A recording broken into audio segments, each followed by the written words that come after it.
musique j'aime par Bruno Freitag.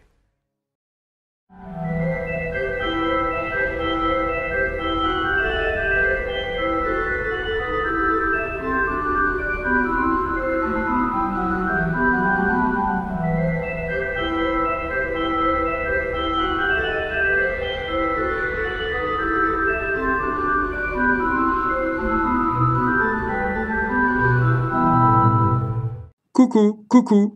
Alors ça, c'est un morceau très connu de l'organiste Louis-Claude Daquin, né en 1694 à Paris. Alors pourquoi est-ce que je vous parle aujourd'hui de cet organiste de l'époque baroque, qui fut très célèbre en son temps, qui fut présenté au roi Soleil à l'âge de 6 ans, et qui devint ensuite l'organiste du roi Louis XV. Et pour être organiste du roi, il valait mieux être catholique. Eh bien, figurez-vous que ce monsieur avait des origines juives italiennes. En effet, son arrière-arrière-grand-père vivait dans la ville d'Aquino, entre Rome et Naples. Alors, quand il a fallu prendre un nom pour l'état civil, cette famille est devenue tout naturellement d'Aquino.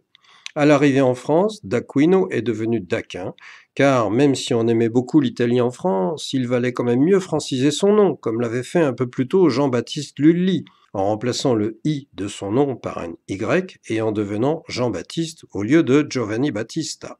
Il y a d'autres traces de ses origines juives dans la famille de l'organiste Louis-Claude Daquin, puisqu'un de ses grands-oncles était professeur d'hébreu au Collège de France. Sa virtuosité à l'orgue valut à Louis-Claude Daquin une renommée exceptionnelle. Lorsqu'il fut nommé organiste de l'église Saint-Paul, ce fut contre Jean-Philippe Rameau, qui était également candidat. Enfin, à la fin de sa carrière, il fut nommé organiste titulaire de la cathédrale Notre-Dame de Paris, ce qui représentait un honneur considérable. Et quand l'organiste de la Madeleine, François-Henri Houbard, est venu donner un récital d'orgue à Gemme Copernic, il a interprété l'un des morceaux les plus connus de Daquin, un de ses Noëls, à l'orgue Allen de Gemme Copernic.